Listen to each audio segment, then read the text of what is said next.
অবৈধ দখলে অস্তিত্ব সংকটে পড়েছে রাজবাড়ির ঐতিহ্যবাহী চন্দনা নদী। যে নদী একসময় ছিল প্রাণের স্পন্দন, আজ তা প্রায় খালে পরিণত হয়েছে।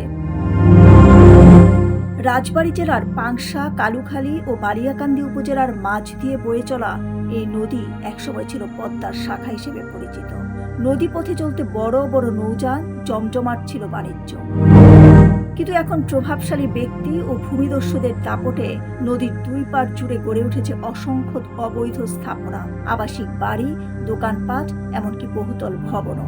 দীর্ঘদিন খনন না হওয়ায় আর দখলদার উচ্ছেদের কর্তৃপক্ষের উদাসীনতাকেই এই অবস্থার জন্য দায়ী করেছেন স্থানীয়রা। চন্দনা নদী ছোটবেলায় শুনেছি এই নদী দিয়ে বড় বড় ট্রলার যাইতো, বড় বড় নৌকা টোকা যাইতো, কিন্তু এখন এই নদী বিভিন্ন জায়গায় যার যা এরিয়া দখল করে নিয়ে পার্ক ঘর দ্বারা উঠে কিছু দখল করে নিয়ে এই নদীতে এখন আর পানি যায় না। বর্ষা মৌসুমে কিছুটা পানি দেখা গেলেও শুষ্ক মৌসুমে নদীর বুক ফেটে চৌচির, প্রায় শুকিয়ে যায় পুরোটা। নদীর নাব্যতা হারিয়ে যাচ্ছে জীববৈচিত্র্য, হারাচ্ছে এলাকার পরিবেশগত ভারসাম্য। রাজবাড়ী পানি উন্নয়ন বোর্ডের নির্বাহী প্রকৌশলী মোহাম্মদ তাজমিনুর রহমান বলেন, চন্দনা নদী রাজবাড়ী জেলার একটি গুরুত্বপূর্ণ নদী।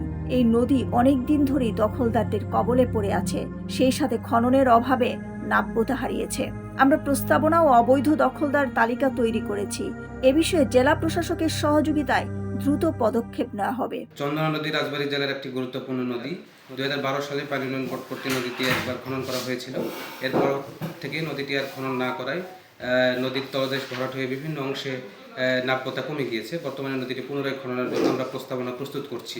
নদীর দুই পাশ জুড়ে বিভিন্ন স্থানে অবৈধ দখলদারি গড়ে উঠেছে, যেগুলি আমরা তালিকাভুক্ত করেছি। অবৈধ উচ্ছেদের মাধ্যমে আমরা শীঘ্রই এগুলো উচ্ছেদের ব্যাপারে আমরা কার্যক্রম পরিচালনা করছি।